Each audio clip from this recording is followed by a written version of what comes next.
আপনি যদি আপনার শখের আইডি হারাতে না চান তাহলে আজকের ভিডিওটি আপনার জন্য।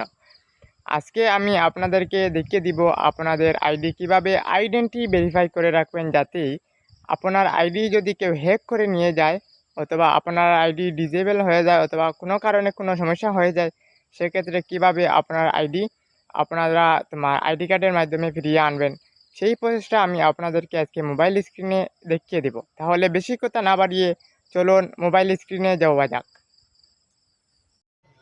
ওকে, চলে এলাম মোবাইল স্ক্রিনে। আসার পর আপনারা এখানে সেটিংস নামে একটা অপশন পেয়ে যাবেন সবার উপরে, এটাতে ক্লিক করবেন। তারপর এখানে পার্সোনাল ডিটেলস নামে একটা অপশন পেয়ে যাবেন, পার্সোনাল ডিটেলসে ক্লিক করবেন। তারপরে এখানে একটু নিচে স্ক্রল ডাউন করে আবার পার্সোনাল ডিটেলসে একটা অপশন পেয়ে যাবেন, এটাতে ক্লিক করবেন। তারপর এখানে আইডেন্টি কনফার্মেশনে ক্লিক করবেন, দেখতে পাচ্ছেন আইডেন্টি কনফার্মেশন, এটাতে ক্লিক করবেন। তারপর এখানে এরকম বাংলাদেশ চলে আসবে, এখানে কনফার্ম ইওর আইডেন্টি, এটাতে ক্লিক করবেন। তারপর এখানে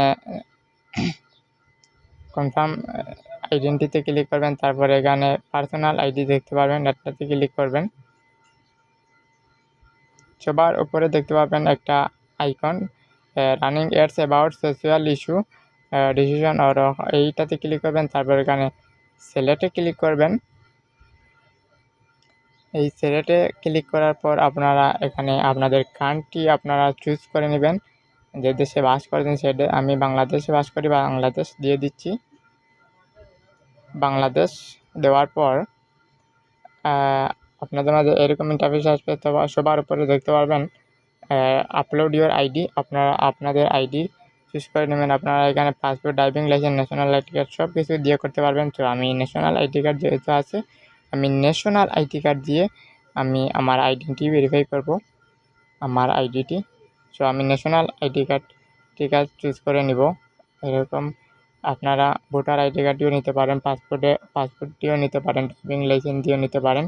তো আমি ন্যাশনাল আইডি কার্ড চুজ করতেছি। তারপর এখানে দেখতে পারবেন আপনাদের আইডি কার্ডের পিছনের যে অংশটি আছে, এই অংশটি আপনারা স্ক্যান করা লাগবে। তো আমি এখানে গেট স্টার্টসে ক্লিক করব, আপনারা আইডি কার্ডের পিছনের সাইডটি স্ক্যান করবেন। তো আমি গেট স্টার্টসে ক্লিক করার পর এখন দেখি কী আসে। তাহলে তো আমার পিছনের যে আইডি কার্ডের পিছনের যে অংশটি আছে সেটা আমি এখন স্ক্যান করব।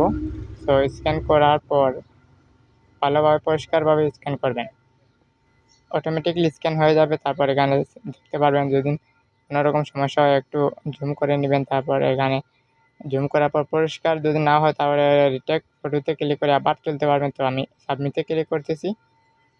সো সাবমিটে ক্লিক করার পর দেখতে পারবেন আপনারা এটা কিন্তু তাদের কাছে, ফেসবুক টিমের কাছে আইডেন্টি কনফার্মেশন প্রসেসে চলে যাবে।